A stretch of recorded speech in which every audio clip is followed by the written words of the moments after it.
My guideline is that a skit should be like a woman's skirt, long enough to cover the subjects, but short enough to keep your interest. First, a point of information. My wife's name is Lorraine. You may be hearing a lot about her in these next minutes.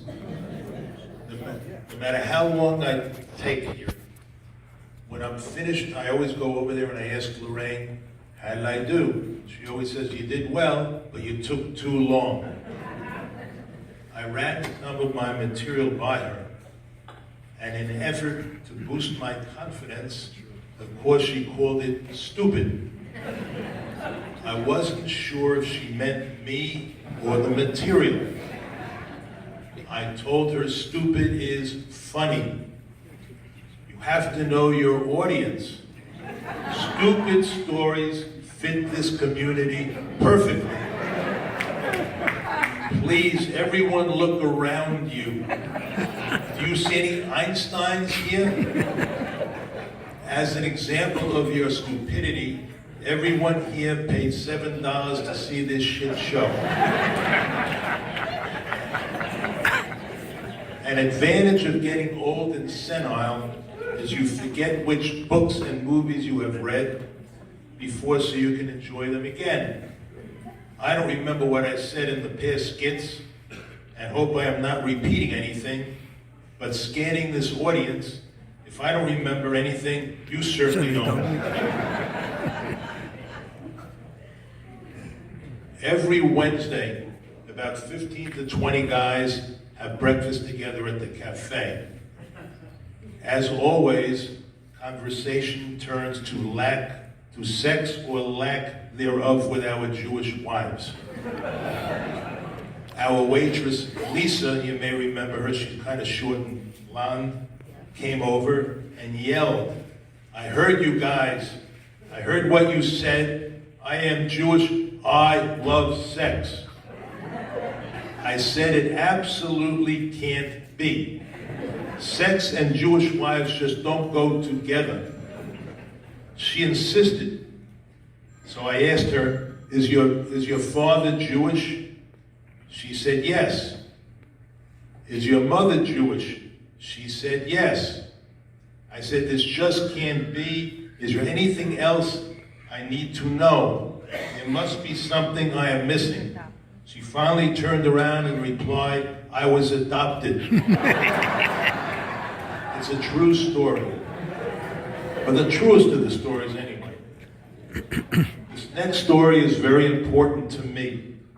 It includes a major decision and a major piece of luck that affected my life forever. So listen carefully. Lorraine's sister Florence called me 1 week before Lorraine and I were to be married. She asked if I could come over to help her with her advanced math homework. Like a dope, I went. She opened the door and told me that she really had the hots for me, and being that my marriage is not for another week, she said that she wanted to do it now. She'll go to the bedroom, and if I cared to partake, I should follow her. If I don't, I should please leave. I thought about it for a while, and then I left. I went down the stairs, went out of the house, and Lorraine and her parents are sitting outside in chairs, and they're applauding me. I passed the test.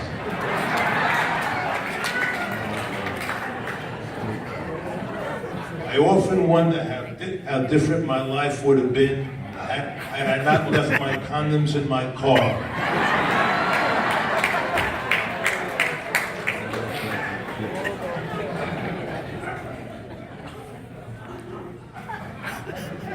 I saw an ad for a hearing test, a free hearing test, and I went for the test. I noticed there were 8 women and me in the outer office waiting. I went up to the front desk and asked, where are the other men? She answered that married men just don't want to be able to hear. I thought about this for a while and thought that in my case, Loss of hearing could be a blessing. Then I left without taking the test.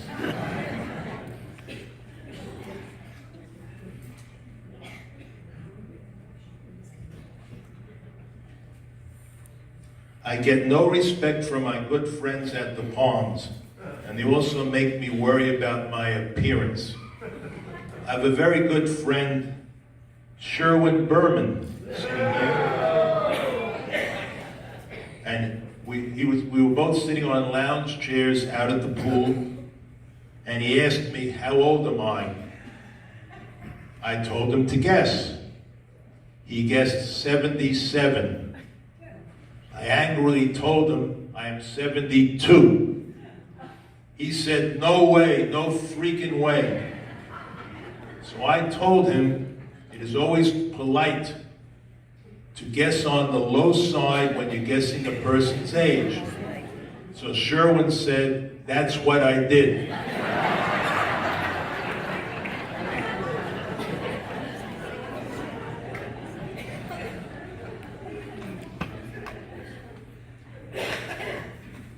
8 years ago, a physical therapy group gave a presentation at a men's club meeting.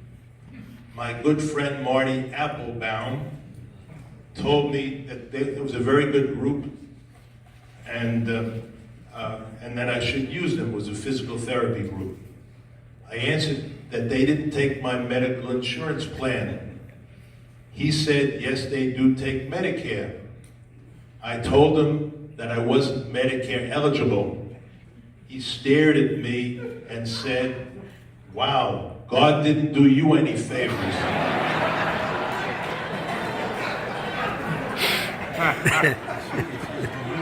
Yeah. Even Lorraine is not very respectful.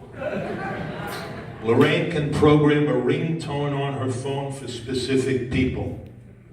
For me, she didn't program "You Are My Hero," or even at least take me out to the ball game. For me, her ringtone was a barking dog. She's always very supportive, though, always giving me compliments.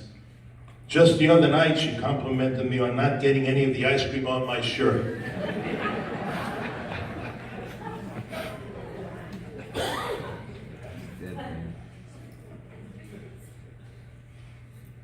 One night, Lorraine served me eggplant parmesan. I took my first forkful and complained that it tasted awful. Lorraine told me she served me one 2 weeks ago, the same kind, and I also didn't like it then. So I asked her why the hell she's serving it to me again. She told me she bought it at Publix, and it was on a buy one, get one free.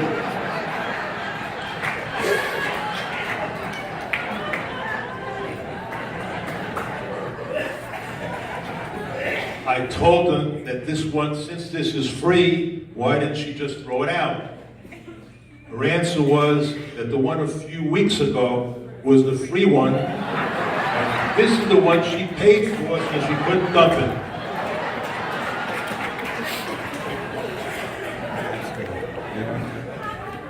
Whenever Lorraine isn't sure if food is good or spoiled, she has me taste it first.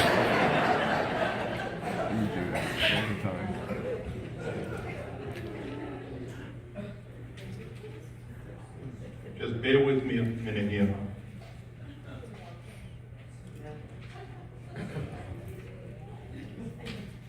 Have you noticed that sometimes it's difficult to find a plot in a cemetery? Each cemetery should be equipped with a GPS. I tried it once. The voice comes on. Who do you want to visit? I said, Schwartz. There are 25 Schwartzes here. Be more specific. I said, Richard Schwartz.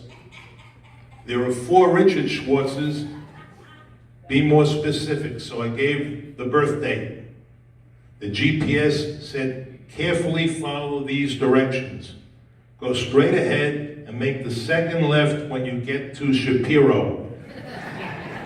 Go around the curve and make a left at Lipschitz, and then a quick right by Goldstein. Go 0.3 miles and make a left by Cone, then another 0.2 miles and make a left by Horowitz. The plot you were looking for is 0.2 miles up on the right. I said, I'm lost. GPS said, read me the name on the monument near you. I said, it is too difficult to pronounce. Spell it. I said, BELLOFATTO.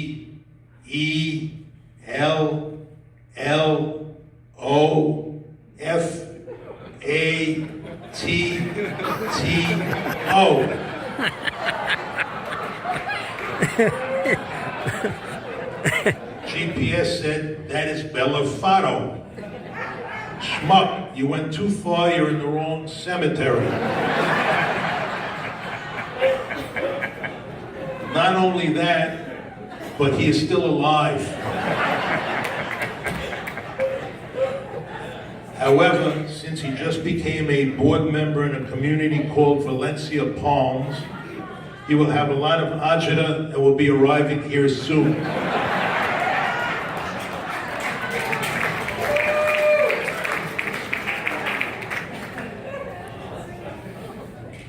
Lorraine and I were at a cemetery, and while walking down an aisle, Lorraine noticed that there were no inscriptions on any of the monuments to her left.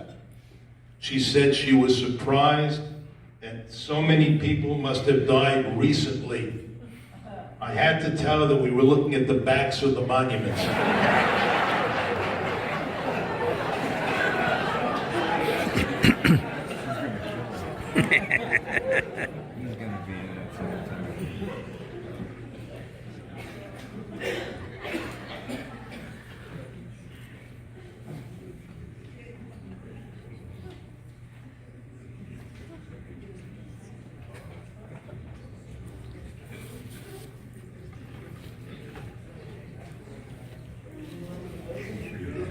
Lost my place. Okay.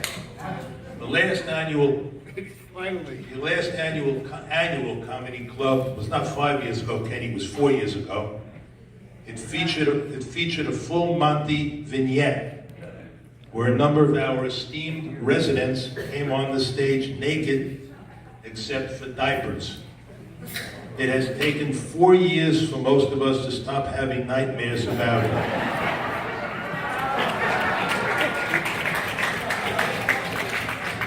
I should have warned you first that what you're going to see is so grotesque, you might have wanted to hide your eyes. But I show this picture as a public service. The hope is that after seeing this mess, you women not involved with these 8 men will be much more appreciative of the men you have. Also, for our new residents, be careful. Any one of these guys could be your next door neighbor. Right. Lorraine should be grateful to me. She complains that all the other wives have husbands who care about their house. They dress well, they wine and dine them, they give them flowers, they have mechanical aptitude. My mechanical aptitude is below 0. I get anxiety attacks when I go near Home Depot. I don't even know how to ask the right questions. She also complains that we never talk in bed, to which I reply that I can't multitask.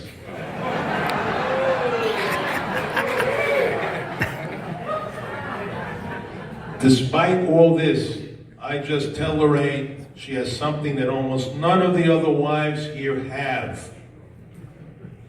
She has a husband who was captain of a stickball team.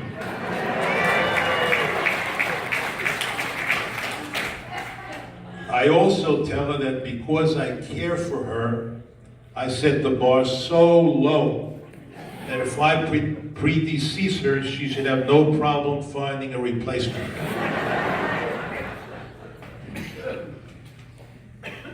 The next story I'm kind of ambivalent about telling, but Lester Napak convinced me to tell it. If you laugh, it is my story. If it is not, blame Lester. And if it's not, instead of his being a friend of mine, he will move to acquaintance status. I made the mistake of telling Lorraine that my life insurance terminates February 15th. She wanted me to renew it. I said we didn't need it anymore. She said, how do you know? I said that you always told me that if I die first, you don't want to live without me. So what do we need the insurance for? So now, though, until February 15th, any food she gives me, I will make her taste it first.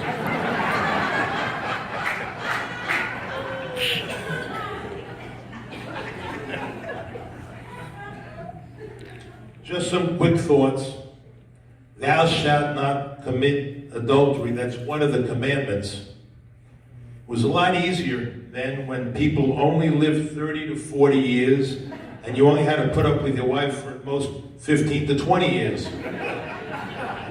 Given our current life expectancies, I believe there should be an addendum to this commandment with a specific time limit of, say, 20 years. Just another thing here, when Lorraine buys a new pocketbook, I have to bring 40 pounds of weights to put in it so it feels the same as her old pocketbooks.